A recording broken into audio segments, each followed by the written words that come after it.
Another day, another basketball stories na naman ang pagkikwentuhan natin. At ngayon nga ay ang pag-uusapan natin ang balitang trade ng Los Angeles Lakers at Portland Trail Blazer.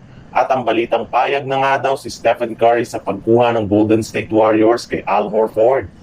Kagaya nga ng napag-usapan natin, hindi lang naman nga daw po ang pagkuha ng mga bagong players sa free agency ang balak nilang gawin since plano rin naman nga nilang sumali sa isang consolidated na trade sa mga susunod na araw para ma-open nila ang kanilang full biannual exemption at makapag-clear ng isang roster spot.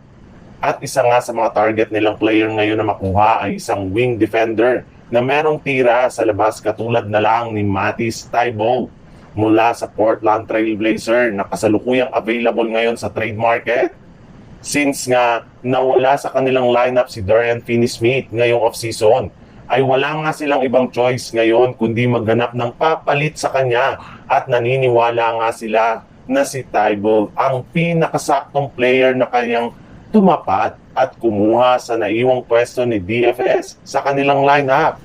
At makukuha nga nila yan sa isang blockbuster trade kasama ang kupunan ng Portland Trail Blazer kung saan dito nga ay makukuha ng Blazers si Rui Hachimura, Gabe Vincent, Jared Vanderbilt at isang second round pick habang ang Lakers naman ay masusungkit dito sina Jeremy Grant, Matisse Thybulle.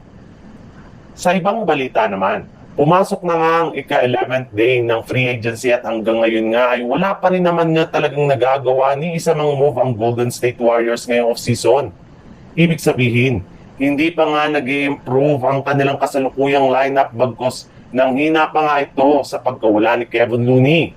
Pero kahit man nga wala pang trade o signings na nagagawa ngayon ang GSW, ay siguradong pa rin nga na kanilang manager na si Mike Dunleavy na makukuha sila ng mga bagong player bago pa man magtapos ang off-season.